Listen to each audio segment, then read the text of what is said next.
Nós estamos lendo do Srimad Bhagavatam, com tradução e comentários, por sua divina graça, A.C. Bhaktivedanta Swami Prabhupada. Canto 1, capítulo 8, verso 18. Srimati Kunti disse: Ó Krishna, ofereço-vos minhas reverências, porque sois a personalidade original, e não sois afetado pelas qualidades do mundo material. Vós existis tanto dentro como fora de tudo, e ainda assim sois invisível para todos. Significado: Srimati Kunti Devi estava completamente consciente de que Krishna era a original personalidade de Deus, embora ele estivesse representando o papel de seu sobrinho. Esta iluminada senhora não poderia cometer o erro de oferecer reverências a seu sobrinho. Portanto, ela dirigiu-se a ele como o Purusha original, além do cosmo material. Embora todas as entidades vivas também sejam transcendentais, elas não são nem originais, nem infalíveis. As entidades vivas são capazes de cair sob as garras da natureza material, mas o Senhor jamais é assim. Nos Vedas, portanto, ele é descrito como chefe entre todas as entidades vivas. Nityo Nityanam Chaitanas Chaitananam. E além disso, ele é tratado de Ishvara, ou o controlador. As entidades vivas, ou os semideuses como Chandra e Surya, também são até certo ponto Ishvaras, mas nenhum deles é o Ishvara supremo, ou o controlador último. Ele é o Parameshvara, ou a super-alma. Ele está dentro e fora. Embora estivesse presente diante de Srimati Kunti, como seu sobrinho, ele também estava dentro dela e de todos os demais. No Bhagavad Gita 15:15, o Senhor diz: Eu estou situado no coração de todos, e unicamente devido a mim a pessoa lembra, esquece ou é consciente, etc. Através de todos os Vedas, eu sou o que há de ser conhecido, porque sou o compilador dos Vedas, e sou o mestre do Vedanta. A rainha Kunti afirma que o Senhor, embora simultaneamente dentro e fora de todos os seres vivos, é ainda invisível. O Senhor é, por assim dizer, um prodígio para o homem comum. A rainha Kunti experimentou pessoalmente que o Senhor Krishna estava presente diante dela, e ainda assim, ele entrou dentro do ventre de Uttara para salvar seu embrião do ataque da Brahmastra de Ashwatthama. A própria Kunti estava perplexa sobre se Krishna é onipenetrante ou localizado. De fato, ele é ambas as coisas, mas ele se reserva o direito de não se expor às pessoas que não são almas rendidas. Esta cortina obstruidora é dominada a energia Maya do Senhor Supremo, e ela controla a visão limitada da alma rebelde. Isto se explica da seguinte maneira. Verso 19. Estando além do alcance da limitada percepção sensorial, vós sois o fator eternamente impecável, coberto pela cortina da energia ilusória.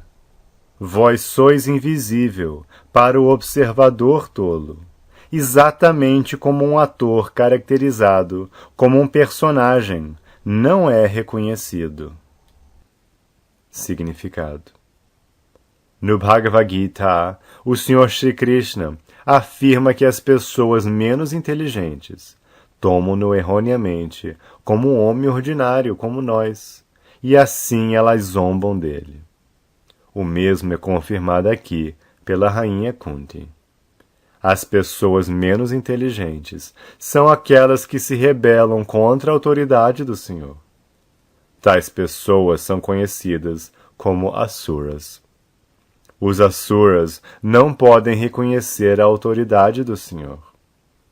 Quando o Senhor em pessoa aparece entre nós, como Rama, Nrsimha, Varaha, ou em sua forma original como Krishna, ele executa muitos atos maravilhosos, que são humanamente impossíveis. Como encontraremos no 10º canto desta grande literatura, o Senhor Shri Krishna manifestou suas atividades humanamente impossíveis, mesmo desde os dias em que se encontrava no colo de sua mãe. Ele matou a bruxa Putana, embora ela untasse seus seios com veneno de propósito para matar o Senhor. O Senhor sugou-lhe o seio como um bebê natural, e ele também sugou a própria vida dela. De forma semelhante, ele ergueu a colina de Govardhana, assim como um menino arranca um cogumelo, e permaneceu assim continuamente por vários dias, apenas para proteger os residentes de Vrindavan. Essas são algumas das atividades sobre-humanas do Senhor, descritas nas literaturas védicas autorizadas, como os Puranas, Itihasas, histórias, e Upanishads. Ele dá maravilhosas instruções sob a forma do Bhagavad Gita. Ele mostra extraordinárias capacidades como herói, como chefe de família, como mestre e como renunciante.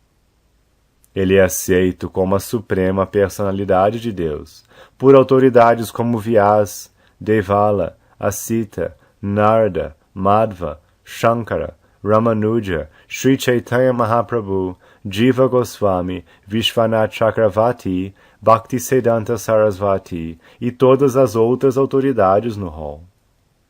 Ele próprio declarou-se assim em muitas passagens das literaturas autênticas. E, todavia, há uma classe de homens com mentalidade demoníaca que são sempre relutantes em aceitar o Senhor como a suprema verdade absoluta. Isso deve-se parcialmente a seu pobre fundo de conhecimento, e parcialmente a sua obstinada teimosia, as quais resultam de várias más ações no passado e no presente. Tais pessoas não poderiam reconhecer o Senhor Shri Krishna, mesmo que ele estivesse presente diante delas. Outra dificuldade é que aqueles que dependem mais de seus sentidos imperfeitos não o podem compreender como o Senhor Supremo. Tais pessoas são como o cientista moderno. Elas querem conhecer tudo através de seu conhecimento experimental. Mas não é possível conhecer a pessoa suprema mediante conhecimento experimental imperfeito. Aqui ele é descrito como a Dokshaja, ou além do limite do conhecimento experimental. Todos nossos sentidos são imperfeitos. Exigimos verificação de toda e qualquer coisa, mas temos de admitir que só podemos verificar as coisas sob determinadas condições materiais, pois que elas também estão além de nosso controle. O Senhor está além da observação, da percepção sensorial. A rainha Kunti aceita essa deficiência da alma condicionada. Para os homens menos inteligentes, é preciso haver coisas tais como templos, mesquitas ou igrejas, para que eles possam começar a reconhecer a autoridade do Senhor e ouvir sobre ele das autoridades nesses locais sagrados.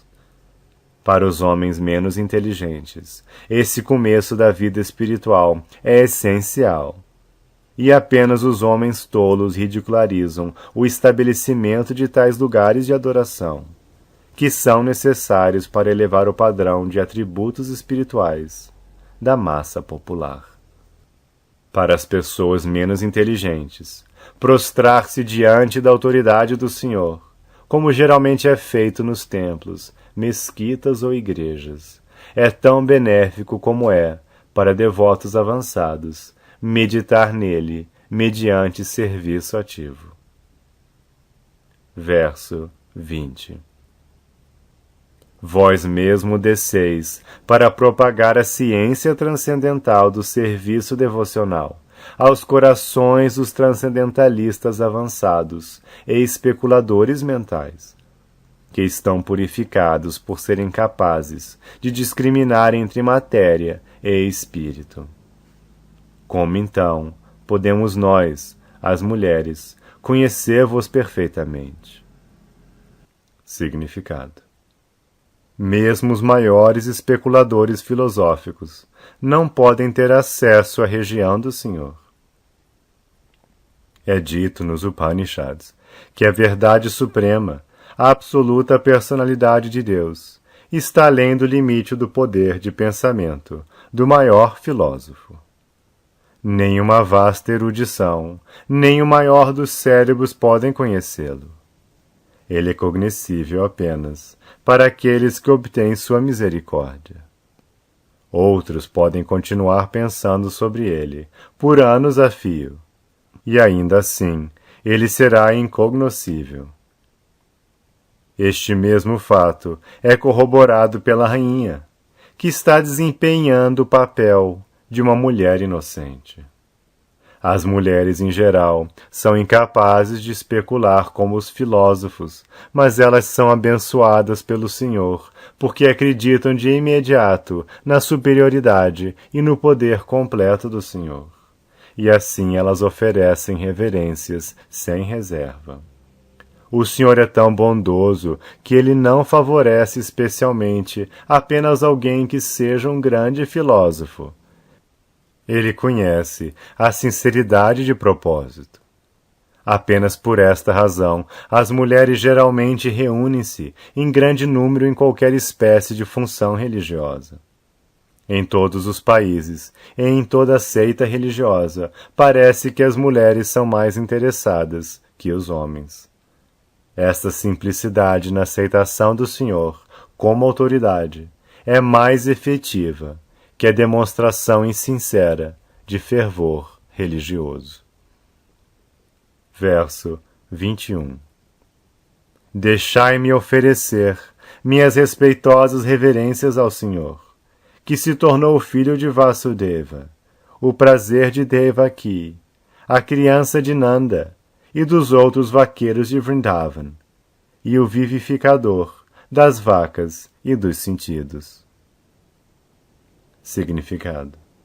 O Senhor, sendo assim inacessível através de quaisquer recursos materiais, por sua ilimitada misericórdia sem causa, desce à terra como ele é, para mostrar sua misericórdia especial a seus devotos imaculados e para coibir as rebeliões das pessoas demoníacas. A rainha Kunti adora especificamente a encarnação ou descida do Sr. Krishna, acima de todas as outras encarnações, porque nesta encarnação particular ele é mais acessível. Na encarnação Rama, ele permaneceu como filho de um rei desde sua infância. Mas na encarnação de Krishna, embora fosse filho de um rei, ele imediatamente deixou o refúgio de seu pai e mãe reais, rei Vasudeva e rainha Devaki, logo após seu aparecimento, e foi para o colo de Jashoda Mai para desempenhar o papel de um vaqueirinho comum na bendita Vrajabhumi, que é muito santificada por causa de seus passatempos infantis. Portanto, o Sr. Krishna é mais misericordioso que o Sr. Rama. Ele foi indubitavelmente muito bondoso com Vasudeva, o irmão de Kunti e família. Se ele não houvesse se tornado filho de Vasudeva e Devaki, a rainha Kunti não poderia afirmar ser ele seu sobrinho e assim dirigir-se a Krishna com afeição parental. Mas Nanda e Yashoda são mais afortunados porque puderam saborear os passatempos infantis do Senhor, que são mais atrativos que quaisquer outros passatempos. Não há paralelo para seus passatempos infantis, como manifestados em Vrajabhumi, que são o protótipo de seus eternos afazeres, no original Krishnaloka, descrito como a Chintamani Dhamma, no Brahma Samhita. O Senhor Shri Krishna desce em pessoa em Vrajabhumi, com todo o seu séquito e parafernália transcendentais. Sri Chaitanya Mahaprabhu, portanto, confirmou que ninguém é tão afortunado como os residentes de Vrajabhumi, e especificamente as vaqueirinhas, que dedicaram tudo para a satisfação do Senhor. Seus passatempos com Nanda e Yashoda, e seus passatempos com os vaqueiros, especialmente com os vaqueirinhos e as vacas, levaram-no a ser conhecido como Govinda. O Sr. Krishna, como Govinda, é mais inclinado aos brahmanas e às vacas, indicando por esse meio que a prosperidade humana depende mais desses dois itens, ou seja, cultura brahmânica e proteção às vacas. O Sr. Krishna não fica absolutamente satisfeito quando faltam essas duas coisas. Verso 22. Minhas respeitosas reverências são para vós, ó Senhor, cujo abdômen é marcado com uma depressão semelhante a uma flor de lótus, que estais sempre decorado com guirlandas de flores de lótus, cujo olhar é tão refrescante como o lótus, e cujos pés estão gravados com lótus. Significado.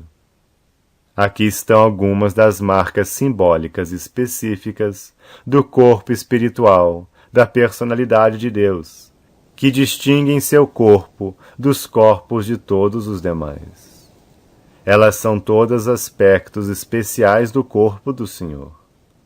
O Senhor pode parecer como um de nós, mas ele é sempre distinguido por seus aspectos corpóreos específicos. Srimati Kunti afirma ser incapaz de ver o Senhor por ser mulher. Isso porque as mulheres, os Shudras, a classe trabalhadora, e os Dvijabandhus, ou os descendentes desprezíveis das três classes superiores, são incapazes de entender, com inteligência, o tema transcendental relativo ao nome espiritual, fama, atributos, formas, etc., da suprema verdade absoluta. Tais pessoas, embora incapazes de entrar nos afazeres espirituais do Senhor, podem vê-lo como Archa Vigraha, que desce ao mundo material para favorecer as almas caídas, incluindo as mulheres, os Shudras e Dvijabandhus acima mencionados. Porque essas almas caídas não podem ver nada além da matéria, o Senhor condescende em entrar em todos e cada um dos inumeráveis universos, como Garbhodakashayi Vishnu, que faz crescer um caule de lótus, da depressão semelhante a lótus dentro de seu abdômen transcendental. E assim, Brahma, o primeiro ser vivo do universo, nasce. Portanto, o Senhor é conhecido como Pankajanabhi. O Senhor Pankajanabhi aceita a Archa Vigraha, sua forma transcendental, em diferentes elementos, a saber, uma forma dentro da mente, uma forma feita de madeira, uma forma feita de terra, uma forma feita de metal, uma forma feita de joias, uma forma feita de pintura, uma forma esboçada em areia, etc. Todas essas formas do Senhor são sempre decoradas com guirlandas de flores de lótus, e deve haver uma atmosfera serena no templo de adoração, para atrair a inflamada atenção dos não devotos sempre ocupados em discussões materiais. Os meditadores adoram a forma dentro da mente. Portanto, o Senhor é misericordioso, mesmo para com as mulheres, os Shudras e Dvijabandhus, contanto que eles concordem em visitar no templo de adoração as diferentes formas feitas para eles. Tais visitantes do templo não são idólatras, como alegam alguns homens com um pobre fundo de conhecimento.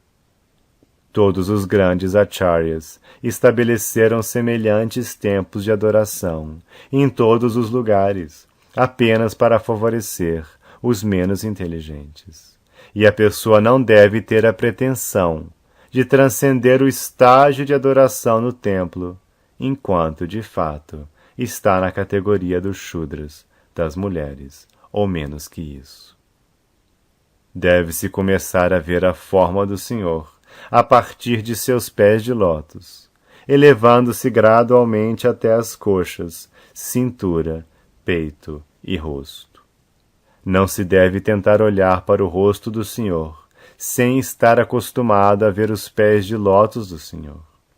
Srimati Kunti, porque era tia de Krishna, não começou a ver o Senhor a partir de seus pés de lótus, porque o Senhor poderia sentir-se envergonhado.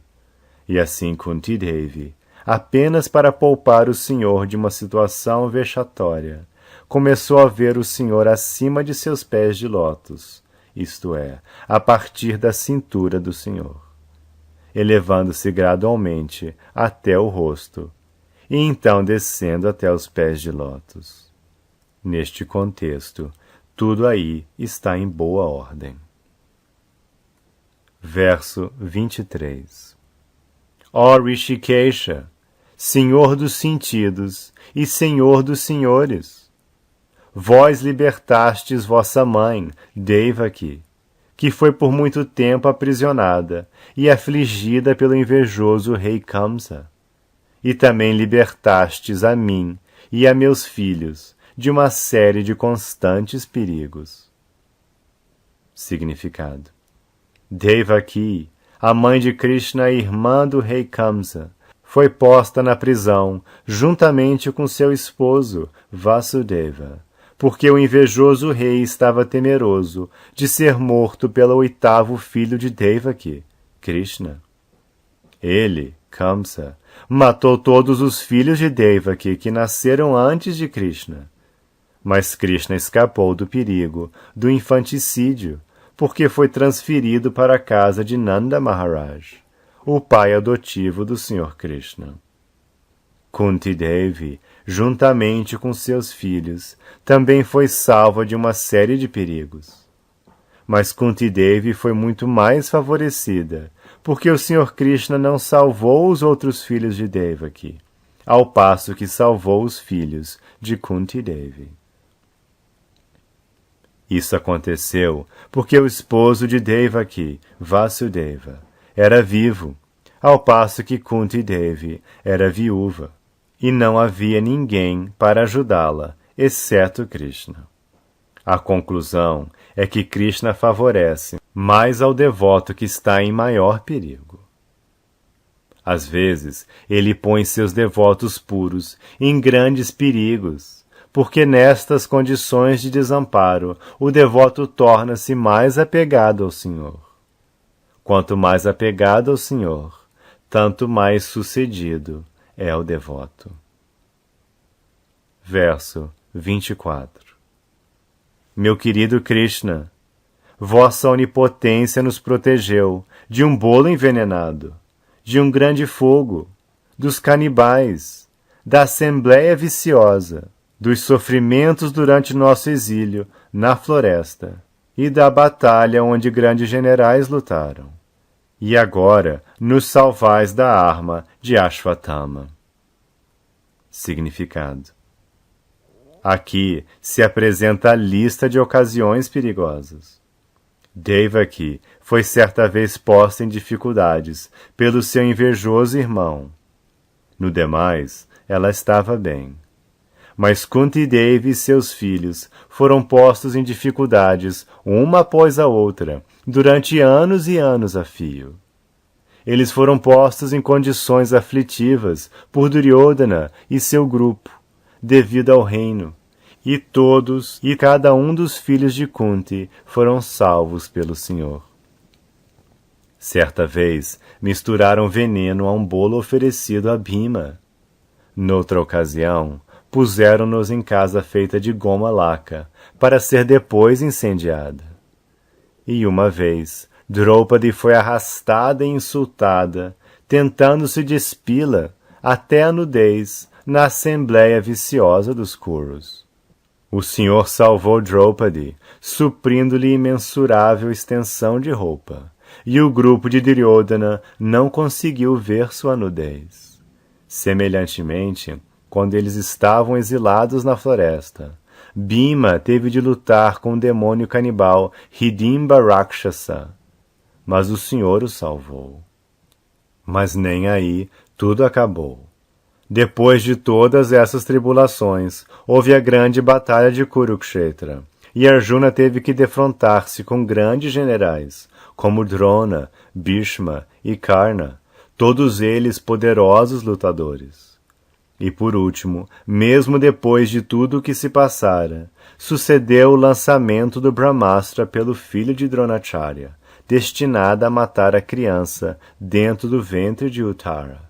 E assim o Senhor salvou o único descendente sobrevivente dos Kurus, Maharaj Parikshit.